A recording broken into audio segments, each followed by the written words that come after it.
This is one of the most basic stitches in crochet. This is called the slip stitch.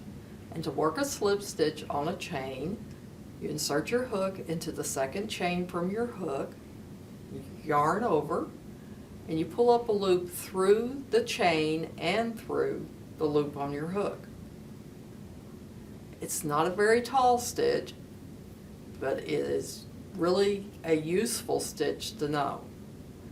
So you insert your hook into the chain, pull up a loop, pull it through the loop on your hook.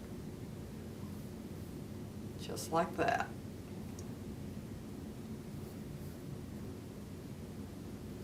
And this is what they look like. Slip stitches.